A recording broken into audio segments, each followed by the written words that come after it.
Hi YouTube, I'm Joey Hollywood and this is my review for The Dark Knight Rises. Now there's a big delay on this video and I'm going to explain why right now.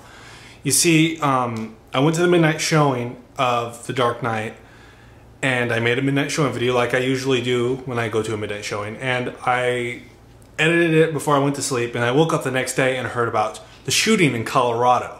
I thought if I uploaded a midnight showing video and a review, I felt like I'd be capitalizing on the massacre. And I didn't feel comfortable doing that, so I delayed the midnight showing video, which I usually upload the next day, and I delayed the review. Another thing which delayed the review even farther was the fact that I promised to do 2 reviews of the same movie. One with spoilers and one without spoilers. I did not want to do that. The idea of doing 2 reviews for the same movie just kind of made me not want to make the video. I'm just going to go ahead and say spoiler alert because I'm going to talk about whatever I want to talk about. So once again, I apologize for the delay, but here's the review. I'm going to review the movie right now. Alright, I'm going to split this review into 2 things. I'm going to say the nice things about the movie first, and I'm going to say the things I didn't like about the movie second. The movie, after you got past the first hour of the movie, the very first hour of the movie, it goes by really fast. You can't tell that it's 3 hours long once you get past that first hour. That first hour, you feel every minute of it. But the second and third hour go by really fast. The movie is very entertaining. It's a very entertaining movie. With all of its faults, it is entertaining, and I will buy it as soon as it's on DVD. One thing that I particularly liked about this movie was that there was comical relief, which is a complaint that I had with the second movie. There was no relief in the second movie. It just got you more and more depressed. It was so much talking. There was no relief in the second movie. With this one, I felt they kind of corrected themselves a little bit by adding a little relief. Some of the comical relief kind of pulled me out of the movie, and I didn't really appreciate that, but that didn't happen a whole lot. I saw many different comic books that I'm familiar with blended together in this movie, and I did enjoy that fact. Now I'm going to talk about the things that I didn't like about the movie, and trust me, there's a lot of them, but I just want to make this clear that I did like the movie. I did like it. It's just there was a lot of stuff that I didn't like, but I can get past it and watch it. So I want to make that very clear. I don't want you to get all mad at me for my opinions, but first of all, first big thing. I did not like Bane. This is not Bane. This is a new villain. This is a villain that Christopher Nolan created, and he just happens to have the same name as Bane. There is no resemblance between this Bane and the comic book Bane. Another thing I didn't like about Bane, his voice. His voice was, okay, I don't know what would have been better, because they redubbed the entire movie because no one could understand Bane. But now he sounds like Darth Vader, and everything he says is slightly delayed from his body movement. There's one point where he says power, and he goes like this, power. But it's like this.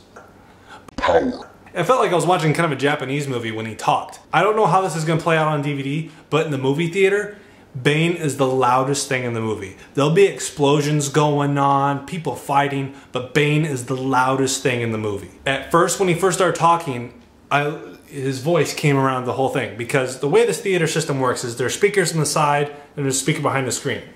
So if there's a character on this side of the screen, the speakers on this side will be doing his voice. And if he walks to this side, the speakers follow his voice. Now, when Bane talked, every speaker in the theater, all of them at the same time, were going. It took me a while to get used to it. Another thing about Bane, he was threatening, which I'll give him, which I liked, because the last Bane in Batman and Robin was not threatening at all. But the problem was, he didn't have a real presence in the movies. People said that he controlled the scene with his eyes, but they never really had real close-ups on Bane. Bane wasn't that good of a villain, for me anyways.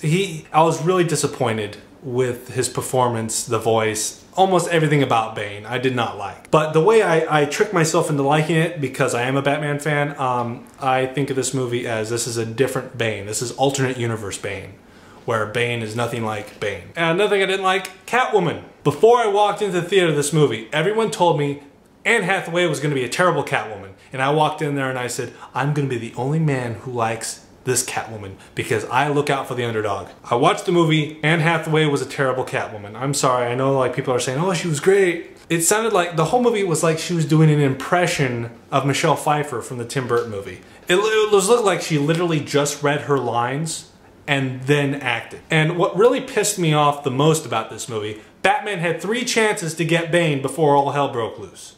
3 chances, and he blew every single one of them to flirt with Catwoman. It really ticked me off. And another thing, it was really predictable.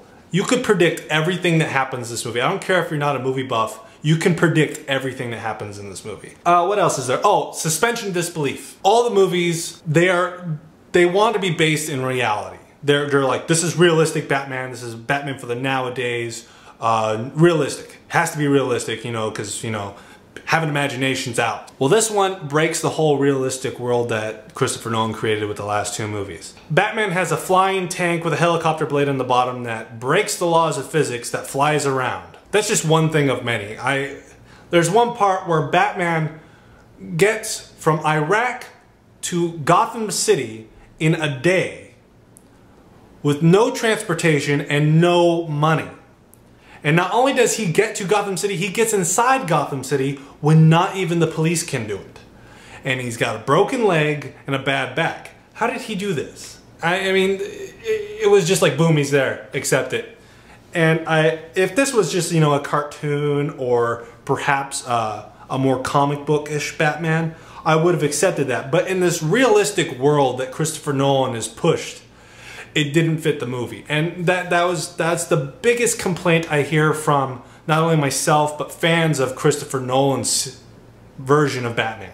With all its faults, it is very entertaining. It's an entertaining movie. And I will buy it as soon as it's on DVD. Even with all its faults, it is entertaining. I want to make that very clear. It was a hell of a lot better than The Amazing Spider-Man. The Amazing Spider-Man sucked. Out of the 2 superhero movies that came out that month, Batman was way better than Spider-Man. Spider-Man was stupid as heck. That's all I really got to say. I enjoyed the movie. It was fun. It was a good popcorn flick, and I'm going to buy it when it comes out. So that's my review. I hope you enjoyed it. I'd like to hear your feedback. If you have a difference of opinion, you know, write it below. I'd like to talk to you about it, see what made you think that or why you disagreed with me. If you have any comments to say, you know, help make my reviews a little better, I'm open to feedback from my subscribers.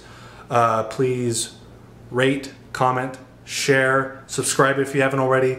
I'm Joey Hollywood signing off. Bye.